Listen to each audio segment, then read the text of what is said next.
Peu importe ce que tu fais, peu importe qui tu es, s'il te plaît, arrête de faire ces 3 choses dès maintenant. Il est difficile d'être heureux si tu refuses de laisser aller toutes les choses qui te rendent triste. C'est pourquoi dans cette vidéo, je vais te partager 3 choses que tu dois arrêter de faire dès maintenant.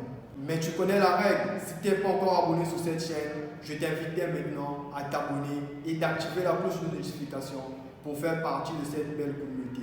Et si tu es encore plus sympa, tu me laisses un pouce bleu, ça me ferait super plaisir de ta part. Alors, la première chose que tu dois arrêter de faire dès maintenant, si tu veux vraiment avancer dans la vie, c'est d'arrêter de vivre dans le passé. Le passé, c'est ce qui n'existe plus. Vivre dans le passé, ce n'est pas vivre. C'est être mort ou c'est vouloir peut-être mourir. Alors, une personne qui vit dans le passé est comme un être qui n'a pas d'ambition. En effet, tout le monde n'a pas la possibilité de faire un juste apprentissage de ses émotions, c'est-à-dire de les recevoir et de les exprimer quand elles se présentent à lui. À cet effet, renoncer au passé, c'est faire un deuil. Un processus émotionnel qui se décline en plusieurs phases. D'abord, le déni, refuser de croire ce qui a été ne sera plus.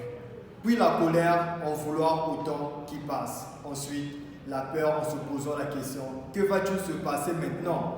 Enfin, l'acceptation qui aboutit au renoncement.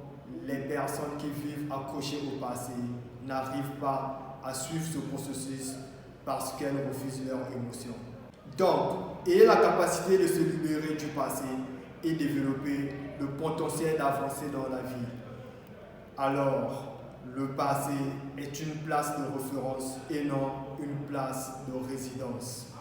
La deuxième chose que tu dois arrêter de faire dès maintenant, c'est d'arrêter de s'inquiéter pour le futur. Je me rappelle toujours de cette phrase prononcée par le personnage Norbert Dragono dans le film Les Animaux Fantastiques.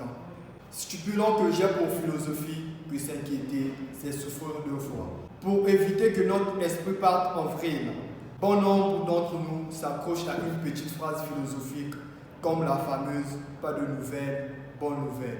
Ou encore cette définition, s'inquiéter est une pensée égoïste qui consiste à espérer de ne pas voir le mal.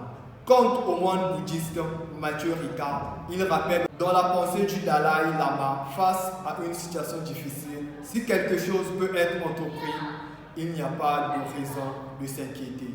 Si rien peut l'être, il n'est pas utile de s'inquiéter. Même Bouddha l'affirme, si le problème a une solution, il ne sert à rien de s'inquiéter. Mais s'il n'y a pas de solution, s'inquiéter ne changera rien.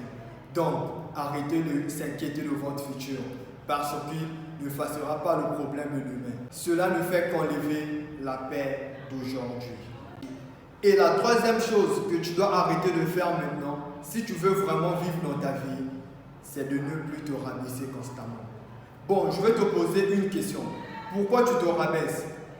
Dis-moi, pourquoi tu te rabaisses constamment?